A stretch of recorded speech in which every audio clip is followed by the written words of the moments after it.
siya sa loob ng kwarto. Sa kanyang press conference matapos maproklama, tinanong si Aquino tungkol sa kanyang running mate na si Senador Mar Rojas. I understand that he's out of town. I texted him on both phones available to me. I had to deposit my phone with my personal. I'll be going through it to see if he has responded already. But yung way we were in communication not too long ago. Ayon kay Aquino, bukas siya sa reconciliation sa kanyang mga kalaban sa politika. Pero kay Pangulong Arroyo, it cannot be business as usual. If we are gonna just replace people like in a game of musical chairs, I think I would have disappointed everybody who made this victory possible. ayon kay Aquino, malaking problema ang iiwan sa kanya ni Arroyo, lalo pat lumobo raw ang deficit sa pagwawakas ng termino nito. Kakausapin daw niya ang kanyang biseng si Jejomar Marbinay tungkol sa kagustuhan nitong hawakan ng DILG. Ayon kay Aquino, may ilang pangalan pa siyang kinokonsidera sa naturang posisyon. Kaugnay naman kay AFP Chief of Staff Delfin Bangit, siniguro ni Aquino na hindi na ito pananatilihin sa kanyang pwesto. Bayan daw muna, sabi ng President-elect. Kaya ang tungkol sa kasal at pag-ibig, ano po ito? Kakausapin ko pa si Madam Auring kung meron sa prediction nun. Sandra Aguinaldo, Nakatutok, 24 Oras. Nagpahayag ng suporta si dating Pangulong Joseph Estrada kay President-elect Noynoy Aquino at Vice President-elect Jejomar Marbinay. Ang pahayag ng dating Pangulo ay binasa ni Senador Jinggoy Estrada bago pa man iproklama ang mga bagong leader ng bansa kanina. Nakatutok si Joseph Moro. Nasa London si dating Pangulong Joseph Estrada, kaya ang anak niya si Senador Jinggoy Estrada ang nagbasa ng kanyang speech bago ang proklamasyon ni President-elect Noynoy Aquino bilang ika-15 Pangulo ng bansa. Si ERAP ang pinakamahigpit na katunggali ni Aquino noong eleksyon. Lampas 5 milyon ang lamang ni Noynoy kay ERAP at kung tutuusin si ERAP ang pinakahuli sa mga presidential bills na nag-concede kay Aquino. I humbly accept the final verdict borne out by the official results and in accordance with the process ordained by our Constitution. I sincerely offer my congratulations to my good friend and worthy opponent, President-elect Simeon Benigno Aquino III. Aminado sa ERAP na destiny o nakatakda ang pagiging Pangulo. I believe that President-elect Noynoy Aquino has the mandate of the electorate. He rightfully carried with pride the illustrious name and legacy of his martyred father, the late Senator Benigno Aquino Jr., and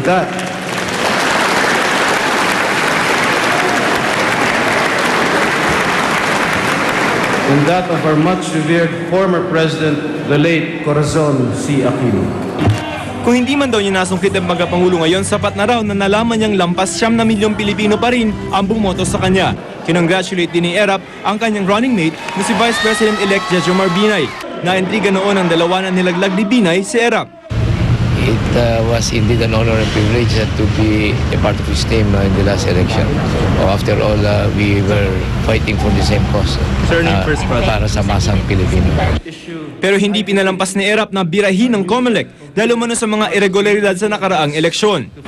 The telltale signs of systematic electoral fraud and manipulation began to surface on election day itself.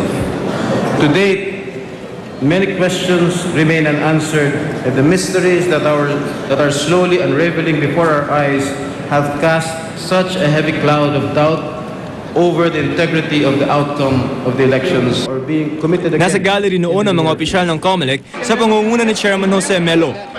Pagtatanggol ni Melo, hindi naman daw napatunayan ang mga aligasyon ng dayaan.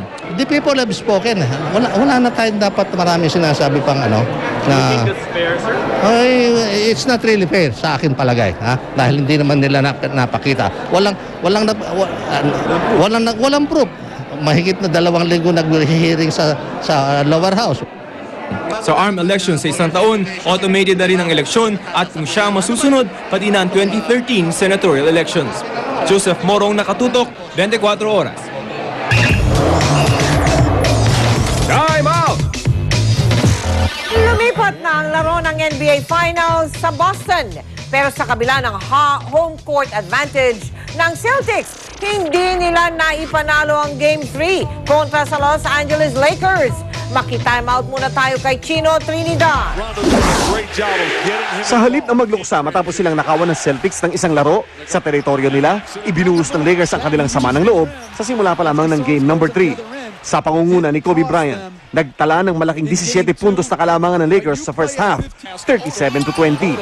Sa second half, sa pamamagitan ng malakas na laro ni Kevin Garnett at sa hinigpitang depensa laban kay Kobe, unti-unting dinabasan ng Celtics ang kalamangan ng Lakers. At sa pamamagitan ng atake ni na Rajon Rondo at Ben Davis, nakadikit ang Celtics 68-67 na may 9 minutes and 45 na lang ang nalalabi sa laban. At habang nangungulila ang Lakers mula sa mga puntos ni Kobe na sinaraduhan ng mahigpit na depensa ng Celtics, tinangunahan ng kapitan ng LA na si Derek Fisher ang opensa ng Lakers. 4 na sunod-sunod na baskets ang itinala ng veteranong guard upang pigilan ang hangad na Celtics na kunin ang kalamangan. Na may 52 segundo na lamang ang nalalabi at nanganganib pa rin ang lamang ng Lakers, 84-80, ay pinulot ni Fisher ang mintis na ito ni Ray Allen at umatake kontra sa 3 Celtic defenders. Bagsak si Fisher mula sa foul ni Davis, ngunit nagawa niya munang ipasok ang kanyang layup. Nagtapos si Fisher na may 16 points, 11 dito sa fourth quarter lahat niya itinala. Si Bryant ay nag-ambag ng 29 puntos. 25 puntos naman ang nakuha ng Celtics pamula kay Garnett. Ang Game 4 ay nakatakda sa Biyernes, oras dito sa Pilipinas. Chino Trinidad Kututo, 24 oras. Susunod! Sisilipin natin ang mga humpback whales sa Babuyan Islands. Sa Amerika po yan, eroplano bumaligtad habang lumalanding. Isabel Oli, pinipilit magpakatatag sa gitna ng maselang kalagayan ng kanyang ama. Mga artista, hindi pinalampas ang proklamasyon ng bagong Pangulo at pangalawang Pangulo sa pagpapatuloy ng 24 oras.